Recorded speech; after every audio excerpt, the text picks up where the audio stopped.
राज्यपालांशी चर्चा तुम्ही केलेली आहे, अनेक प्रश्न होते, काय नेमकं राज्यपालांनी आश्वासन दिले? कारण कार्यपद्धती म्हणजे राज्य महिला आयोगाच्या कार्यपद्धतीवर सुद्धा तुम्ही बोट ठेवलं. राज्यपाल महोदयांचे खरं तर मी मनापासून आभार व्यक्त करेल की त्यांनी आम्हाला भरपूर वेळ दिला. आमच्या ज्या ज्या संदर्भामध्ये आमचे प्रश्न होते त्या प्रश्नांना त्यांनी ऐकून घेतलं आणि योग्य तो निर्णय आमच्या माध्यमातून घेण्यात येईल असं आम्हाला आश्वस्त करण्यात आलं. खरं महिला आयोगाच्या ज्या कामकाजाच्या संदर्भामध्ये अनेक गोष्टी आम्ही त्यांच्या निदर्शनात आणून दिलेत. ज्या ठिकाणी महिला आयोगाने पक्षपाती काम केलेलं आहे अशा अनेक गोष्टी आम्ही राज्यपाल महोदयांच्या निदर्शनात आणून दिलेल्या आहेत. त्याचबरोबर तिथे पूर्ण वेळ जो महिला आयोगाला अध्यक्ष म्हणून वेळ देऊ शकेल अशा व्यक्तीची तिथे निवड करण्यात यावी ही देखील आम्ही मागणी केली. कारण आजच्या ज्या अध्यक्ष आहेत त्या पूर्ण वेळ देऊ शकत नाहीयेत. तेही त्यांनी मान्य केलं की ज्या अशा व्यक्तीची तिथे निवड करण्यात यावी जो अनबायज असेल. आम्ही अशा अनबायज व्यक्तीचीच तिथे निवड करण्यात यावी ही देखील आम्ही मागणी केली. आणि त्याचबरोबर वैष्णवी हगवणेंच्या केसमध्ये देखील सीआयडीची मागणी करण्यात यावी, सीआयडी कडे ही केस वर्ग करण्यात यावीची ही देखील जी मी मागणी केलेली होती त्याचीही आम्ही सगळ्यांनी मिळून राज्यपाल महोदयांकडे विनंती केलेली आहे.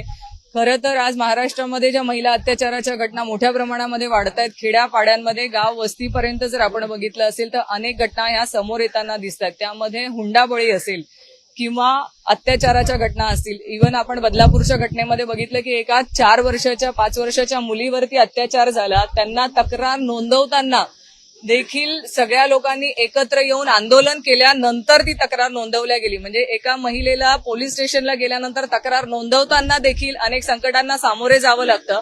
जर तिथे राजकीय दबाव असेल तर त्या तक्रारी घेतल्या जात देखील नाही. अशा वेळेस आम्ही सगळ्या महाराष्ट्रातल्या महिला ह्या महिला आयोगाकडे एका आशेने बघतो. अशा वेळेस तिथे सुमोटो होऊन त्यांनी काम करणं अपेक्षित आहे. पण त्यांच्याचकडनं जी दिरंगाई किंवा म्हणतो ना आपण एखाद्या सरकारी पक्षाच्या लोकांच्या वरती जेव्हा आरोप होतात तेव्हा त्या लोकांना पाठीशी घालण्याचं काम केलं जातंय.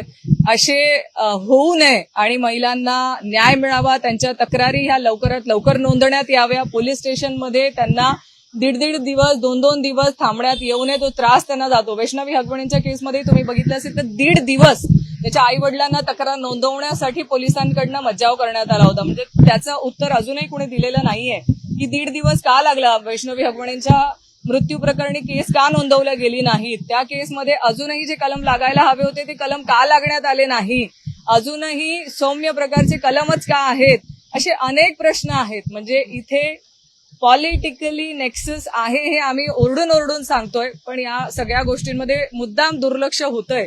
त्यासाठी हे महिला आयोगाला अध्यक्ष ह्या बदलून द्याव्यात किंवा ज्या 24 तास वेळ देऊ शकतील अशांची नेमणूक करावी, आम्ही तिथे मागणी केली आहे. टेक्निकल आणि इंजिनिअरिंग एज्युकेशन देणारी नामांकित university BTech electronics and computer engineering 2025-26 या शैक्षणिक वर्षासाठी रजिस्ट्रेशन सुरू. पात्रता गणित विषयासहित इयत्ता 12वी उत्तीर्ण. प्रत्यक्ष इंजिनियर्स कडून टेक्निकल आणि इंजिनिअरिंग शिक्षण. जागतिक प्रकल्पांचा अभ्यास, ग्लोबल करिअर घडवण्याची संधी अशा वैशिष्ट्यांनी सुसज्ज अजिंक्य DY Patil university, the innovation university. संपर्क 83 29 14 26 65.